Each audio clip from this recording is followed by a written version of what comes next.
اگر این مشکلات زندگی در این قسم نباشه بیادر، من بد کنم که از خانه برایم. نکن. زیاد در تلخی تبایی سممی دقیقه آسانیه، هیچ چاره ندارم، هیچ پیسام در خانه ندارم. کبار جمع میکنه میریم پای 20 روپا کار میکنیم دار پا میارم.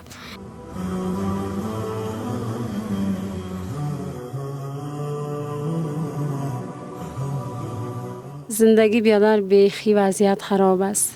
شوهرم پای درد است. این میال این ماه مبارک رمضان اگر می کراچی خدا بگره براید این 4 دیوالی از این 4 دیوالی دمستان شهر 2 دانه 1 دانه بار مصرف میاره. خود زندگی همی روزی ما رفتار میکنیم. اگر نیک نبیافه خدا راستی قسم است میال ده خانه برم اما پاکت نانش که کایم کاردینه دانانی نان بایی. یعنی این روزه در دانم نه دروغ است ندارم. بسیار زندگی به سختی تیر میشه، بسیار با مشکلات تیر میشه. کار نی، غریبی نی، کراچیونی میکنه از 50 روپا یا 30 روپا کرای خانه میتیم. اینقدر زندگی ما در سختی تیر میشه که هیچ پرسان نکو دیگه خودم هم نان میپزم، در نانای مردم هم پخته میکنم، کالاشوی خانه مردم هم میکنم، اولاد کارم میمانم میبرم تا که یک لقمه نان ما روزی حلال در مشتکا بیارم.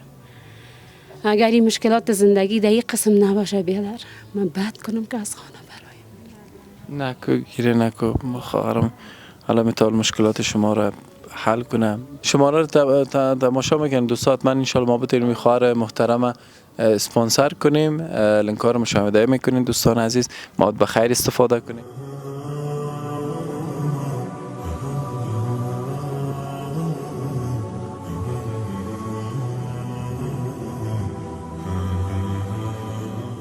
نو نفر هستیم در خانه، خودم هستم تا تفلکایم است دیگه. خودم کالاشی پیدا شه، فرچی پیدا شه، هر کار که پیدا شه میکنم. تفلکای مردیش خلطه فروشی میکنه سر چاره مارکت. شوهرتان وفات کرده؟ شوهر ما دیگه معتاد است. معتاد است.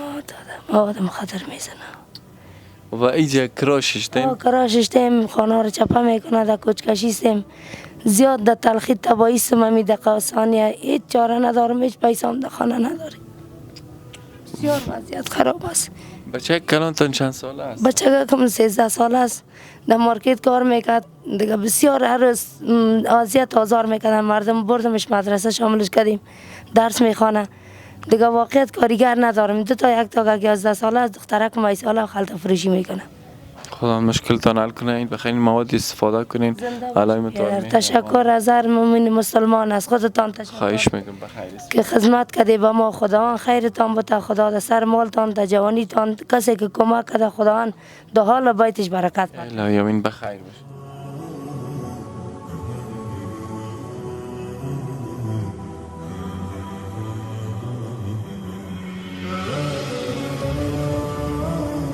خوب هستی؟ چه دستکای هست؟ مارکت میریم کبار جمع میکنه میریم پای 20 روپا کار میکنیم دار پا میارم. پدرم این چیز میکنه کراچی میچه تا 100 روپا میاره 200 میاره. مکتب نمیخوانی؟ نه. چرا؟ کار میکنم. پدرم چی کار مریض است که من کار میکنم. این پیاده را و این قوقوتیا رو پلاستیکا رو جمع میکنی؟ میپروشی. این حال اید از باید چیز نگرفتی برات؟ نه. نامه چی هست؟ زبیر جان خود تا میری کار میکنی؟ روز چند کار میکنی؟ روز 60 روپا 70 روپا 100 روپا کمیشه.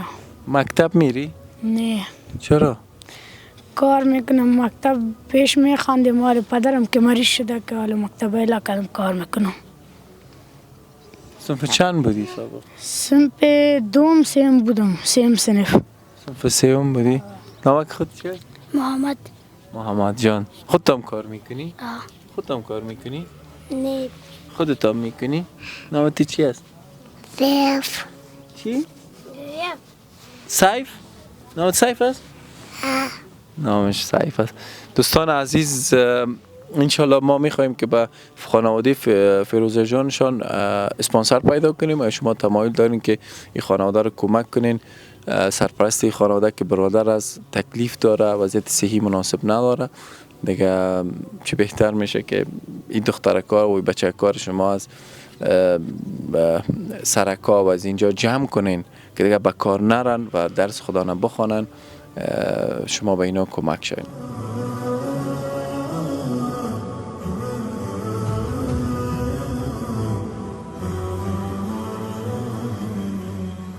اقتصاد خانه ما بسیار ضعیف است. شوهر ما که کارش نمیره، گاهی وقت کارش میشه گاهی وقت نمیشه. گاهی وقت ما این از که نمیشه یک 30 روپه 40 روپه کلچه میگیره میاره که دم پس شوی ما کاتانان خشک ما گرفته میتانیم یا نمیتانیم. کلچه را که چای میمانه میخوریم دیگه پرده میکنیم که نکنیم. به خانه کرانشین هستیم 2,500 روپه کرا میتم دیگه. حتی نمیشه که یا اینمی مای را تا آخر ما کرایش برابر کنیم بتیم. بسیار زیادتر وقت میشه که کت ما غال مغال شام میبره که یعنی چطور ما خانه نداریم، جایداد نداریم دیگه. از مجبور هستیم طاقت کنیم، حوصله کنیم. خدا مشکلات شما را حل کنه. دوستان عزیز، ما با پل ارتباطی هستیم میان شما و این خانواده، اینا رو فراموش نکنین.